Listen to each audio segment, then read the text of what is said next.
नमस्कार मित्रांनो, आजच्या या खास व्हिडिओमध्ये आपण जाणून घेणार आहोत महाराष्ट्र, कर्नाटक आणि दख्खन प्रदेशात लाखो लोकांच्या हृदयात वसलेलं दैवत जेजुरीचा श्री खंडोबा मार्तंड भैरव यांचा संपूर्ण परिचय। खंडोबा म्हणजे नेमकं कोण, कोणत्या प्रांतात, कोणत्या प्रदेशात आणि कोणत्या समाजात त्यांची पूजा प्राचीन काळापासून केली जाते। लखलखीत पिवळ्या उधळणीने सजलेली जेजुरीची गड माथ्यावरची दैवी नगरी, हे गडकोट कोणी बांधलं, मंदिराची रचना कशी आहे आणि मल्हारचा दरबार इतका भव्य का आहे। खंडोबा हे शेतकरी, धनगर, माळी, वाघीमुरळी, नाथपंथी, लिंगायत आणि अनेक समाजांचे कुलदैवत म्हणून शतकानुशतके पूजले जात आहेत। त्यांच्या परिवारात कोणाकोणाचा समावेश आहे, या सर्व प्रश्नांची पुष्कळ अभ्यासलेली आणि बरोबर माहिती आज तुम्हाला या एका व्हिडिओमध्ये मिळणार आहे। म्हणून मित्रांनो, व्हिडिओ शेवटपर्यंत नक्की पहा, कारण आज तुम्हाला खंडोबाच्या इतिहासाचा, पुराणातील स्थानाचा आणि लोकपरंपरेतील महत्त्वाचा खरा परिचय मिळणार आहे। चला तर व्हिडिओला सुरुवात करूया। त्यापूर्वी चॅनलवर कोणी नवीन असाल तर चॅनलला सबस्क्राईब करा, या व्हिडिओला लाईक करा आणि हा व्हिडिओ जास्तीत जास्त लोकांपर्यंत शेअर करा। आणि ही माहिती तुम्हाला कशी वाटली तर कमेंटमध्ये सांगायला विसरू नका। खंडोबा किंवा खंडेराय हे मुख्यत्वे महाराष्ट्र, कर्नाटक, आंध्र प्रदेश या राज्यातील लोकप्रिय हिंदू दैवत आहे। हे दैवत महाराष्ट्रातील अनेकांचे कुलदैवत आहे। प्रामुख्याने गोसावी, मल्हारकोळी, मातंग, मराठा, सोनकोळी, वैती, आगरी, गवळी, माळी, कुणबी, भंडारी, वाडवळ, खारवी, भोई, कराडी, रामोशी, धनगर समाजाचे तसेच कित्येक ब्राह्मण व प्रभू समाजातील लोकांचे कुलदैवत मानले जाते। परंपरेने खंडोबा हा शंकराचा अवतार मानला जातो। खंडोबाच्या परिवारात म्हाळसा, बानाई या त्याच्या 2 पत्न्या आहे आणि त्याचा हेगडे प्रधान आहे, हा बानाईचा भाऊ आहे आणि त्यासोबतच कुत्रा आणि वाहन घोडा यांचा समावेश होतो। खंडोबाच्या मूर्ती बैठ्या, उभ्या व अश्वारूढ अशा स्वरूपात असून हातात डमरू, त्रिशूळ, खंडा म्हणजे अतिशय मोठी आणि जड तलवार आणि पानपत्र असून तो चतुर्भुज व कपाळाला भंडारा लावलेला रूपात दिसतो। खंडोबा हे नाव कसे पडले? एका मतानुसार खंडोबा हे नाव देवतेच्या खंडा या शस्त्रावरून आले असावे आणि दुसऱ्या मतानुसार हा संस्कृत स्कंद शब्दाचा अपभ्रंश म्हणजे स्कंदोबा म्हणजेच खंडोबा। याखेरीज मल्हारी, खंडेराय, मार्तंड भैरव, म्हाळसाकांत, रवळनाथ, येळकोटी ही खंडोबाची इतर नावे होत। मल्लू खान आणि अजमत खान ही नावे खंडोबाच्या मुसलमान भक्तांमध्ये लोकप्रिय आहेत। ते खंडोबाच्या खंडाशस्त्रास मल्लू खान की गदा अशा नावाने संबोधतात। मल्ल अधिक अरी अशी मल्हारी शब्दाची फोड असून मल्ल राक्षसाचा शत्रू असा त्याचा अर्थ आहे। म्हाळसेचा पती म्हणून खंडोबास म्हाळसाकांत असे देखील म्हणतात। येळकोटी म्हणजे 7 कोटी सैनिकांचा नायक म्हणजे खंडेराय, हे नावही खंडोबाचे राजेपण दर्शवते। कर्नाटकात खंडोबास मैलार किंवा खंडूगौडा म्हणजेच स्वैरपणे खंडू पाटील, तर आंध्रात मल्लांना नावाने ओळखतात। मल्हार हा महाराष्ट्रातील अनेक कुटुंबाचा लोकप्रिय असा कुलस्वामी म्हणजेच कुलदैवत आहे। खंडोबाचे ते एक नाव आहे खंडोबा, हा शंकराचा अवतार समजला जातो। मल्लासूर दैत्यांचा संहार केला, मल्लाची हार झाली म्हणून मल्ल अधिक हार अशा रीतीने मल्हार हे नाव मिळाले असावे।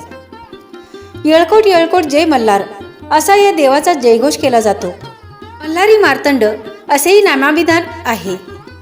मूळ संस्कृतमध्ये या नावाचा उच्चार मल्हार असा होतो। खंडोबा हे दैवत 11व्या शतकापासून लोकप्रिय झाले असावे। खंडोबाचे ऐतिहासिक उल्लेख 14व्या शतकापासून येतात। खंडोबावरील सर्वाधिक महत्त्वाचा ग्रंथ मल्हारी महात्म्य सांगतो निर्देश ब्रह्मांड पुराणातील क्षेत्रकांडात केला आहे, पण या पुराणाच्या प्रमाण आवृत्तीत याचा उल्लेख मिळत नाही। मूळचे लोक दैवत असलेल्या खंडोबाचे क्रमशः वैदिकीकरण झाल्याचे दिसते। लोककथा या देवतेस पौराणिक शिव व वैदिक रुद्र यांचा पूर्ण अवतार मानतात। खंडोबाच्या परिवारातील इतर सदस्यांचेही वैदिकीकरण झाले आहे। यामुळे म्हाळसा, बानाई या पार्वती व गंगा यांच्या रक्त पिणारा खंडोबाचा कुत्रा कृष्णाचा तर शुभ्र घोडा नंदीचा अवतार मानला गेला आहे. खंडोबा हे दैवत वैदिक पशुपती रुद्राप्रमाणे दरोडेखोर, घोडा आणि कुत्रा यांच्याशी संबंधित आहे. खंडोबाचा भक्तिपंथ किमान 12व्या शतकापासून अस्तित्वात आहे. महानुभाव पंथीय चक्रधर स्वामींनी खंडोबाचा उल्लेख केला आहे. आंध्राच्या काकटीय सम्राटाचे खंडोबा हे कुलदैवत होते. मल्हारी महात्म्य ग्रंथातील प्रेमपुरी जागा कर्नाटकातील बिदरजवळचे आदी मैलार स्थान आहे असे मानले जाते. आदी मैलार खंडोबाच्या 12 प्रमुख स्थानामध्ये मोडते. मराठी परंपरेने मूळचा प्रेमपुरीचा खंडोबा प्रेमपुरी, नळदुर्ग, पाली, जिल्हा सातारा असे करत जेजुरीत स्थिरावला. मराठी परंपरेत खंडोबा कानडी देव मानला जातो असल्याचे संशोधक सोनथेंबर सांगतात. दख्खनच्या लिंगायत, जैन व इतर व्यापाऱ्यांनी खंडोबा पंथाचा प्रसार केला असावा. पैठणच्या मराठी कंडक यक्षाशीही या देवतेचे एकीकरण झाले आहे. मराठी साहित्यात खंडोबा देवतेबाबत मिश्रण धारणा आहेत. एकनाथांनी या पंथास व देवतेस कमी लेखले आहे. अनेक देशस्थ ब्राह्मणाचे कुलदैवत असलेला खंडोबा कोकणस्थ ब्राह्मणाकडून कमी प्रतीचे दैवत मानले गेले. खेळ खंडोबा हा वाक्प्रचार सर्वनाश या अर्थी येतो. त्याचवेळी मराठीत मल्हारी महात्म्य, जयाद्री विजय आदी ग्रंथ व वाघ्यामुरळीच्या लोकगीतामध्ये या देवतेची स्तुती केल्याचे दिसते. महात्मा फुले यांनी खंडोबा देवतेस बळीराजाच्या राज्यातील महाराष्ट्र क्षेत्राचा अधिपती मानले आहे. महाराष्ट्र क्षेत्र विस्ताराने मोठे असल्याने बळीराजाने या प्रदेशाचे 9 खंड केले. जेजुरीचा क्षेत्रपती असणारा खंडोबा त्यातील एक होय. खंडोबाचे मार्तंड हे नाव मार, तोंड यावरून आले असल्याचे त्यांचे मत आहे. जेजुरीचे मंदिर वीरपाल वीरमल्ल यांनी इसवी सन 1381 साली बांधले. 1635 साली खटावच्या राघव मंबाजीने याचा विस्तार केला.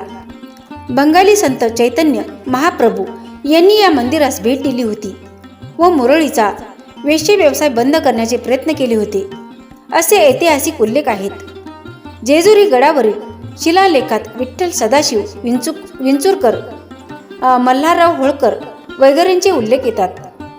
नारायणरावाच्या हत्येनंतर नाना फडणवीस यांनी नारायणरावाची गरोदर पत्नी गंगाबाई हीच पुत्र झाल्यास 1 लाख अर्पण करू असा नवस केला होता. नवस पूर्ण झाल्यामुळे पेशवे दरबाराकडून विविध रूपात हा नवस फेडला गेला. खंडोबाची प्रतीके. खंडोबाची प्रतीके विविध आहेत. लिंग, तांदळा, मूर्ती, टाक ही प्रतीके आज रूढ आहेत. या देवतेचा कुळाचार. ही दैवत अनेक कुटुंबाचे कुलदैवत असल्याने विविध कुळाचारात खंडोबा स्थान आहे. कुळाचारात जागरण, गोंधळ हा एक प्रकारचा विधी आहे. देवतेची गीतामधून स्तुती असे या आचाराचे स्वरूप असते. अनेक मराठी कुटुंबामध्ये लग्नानंतर गोंधळ घालण्याची प्रथा आहे. तळीभरणी. तळीभरण हा नैमित्तिक स्वरूपाचा कुळाचार आहे. यात 5 पुरुषाद्वारे बेल, भंडारा, सुपारीने देवतेला ओवाळले जाते. शेवटी 3 वेळा थाळी उचलून वर खाली करताना सदानंदाचा येळकोट येळकोट असे म्हणण्यात येते. भैरवनाथाचे चांग भले असा जय जयकार करतात. देवाची उपासना. बेल, भंडारा, दवना यांना खंडोबाच्या पूजेत महत्त्व असून कांदा त्यास अधिक प्रिय आहे. त्यास मासाचाही नैवेद्य दाखवतात. याशिवाय रगडा, भरीत आणि पुरणपोळीचाही नैवेद्य दाखवतात. खंडोबाचे उपासक ब्राह्मणापासून लिंगायत, धनगर, मातंग, मराठा अशा सर्व जातीमध्ये आढळतात. हे दैवत सकाम दैवत असल्याने त्याला अनेक नवस केले जातात. मल्हारी महात्म्य. संस्कृत व मराठी भाषेतील या ग्रंथाने खंडोबा देवतेस लोकजीवनात महत्त्वाचे स्थान दिले. हा ग्रंथ इसवी सन 1260 ते 1398 दरम्यान रचला. खंडोबाने मणी व मल्ल दैत्याशी मार्गशीर्ष शुक्ल 1 ते 6 अशी 6 दिवस लढाई केली व 6व्या दिवशी चंपाषष्ठीस दोघांचा वध केला. या 6 दिवसात खंडोबाचा उत्सव साजरा केला जातो. या उत्सवाला खंडोबाचे नवरात्र म्हणतात. मल्हारी महात्म्य या ग्रंथात 22 अध्याय आणि 930 श्लोक आहेत. मल्हारी महात्म्य या ग्रंथाशिवाय जयाद्री महात्म्य, श्री मार्तंड विजय, श्री मल्हारी मार्तंड विजय हे खंडोबावरील इतर मराठी काव्यग्रंथ आहेत. तर मित्रांनो, आज आपण श्री खंडोबा मार्तंड भैरव यांचा संपूर्ण परिचय पाहिला आहे. खंडोबा कोणत्या प्रांतात पूजले जातात, कोणकोणत्या समाजाचे ते कुलदैवत आहेत, त्यांच्या परिवारात कोणाकोणाचा समावेश आहे आणि जेजुरीचे भव्य मंदिर कसे आणि कोणी बांधले, या सर्व गोष्टींचा सुंदर आणि अभ्यासपूर्ण प्रवास आपण एकत्र अनुभवला आहे. दख्खनच्या पठारावर पसरलेल्या असंख्य गावांचे, शेतकऱ्यांचे, धनगरांचे आणि साताऱ्यापासून कर्नाटकापर्यंतचे सर्व समाजांचे रक्षण करते म्हणून खंडोबा आजही तेजाने प्रकट आहेत. ज्याने मनापासून मल्हारीची आठवण केली त्याला संकट काळात बळ, मार्ग आणि संरक्षण मिळतेच. जर तुम्हाला हा माहितीपर आणि भक्तिमय व्हिडिओ आवडला असेल तर लाईक करा, शेअर करा आणि चॅनलवर कुणी नवीन असाल तर चॅनलला सबस्क्राईब केल्याशिवाय जाऊ नका. येळकोट येळकोट जय मल्हार. पुन्हा भेटूया पुढील व्हिडिओमध्ये.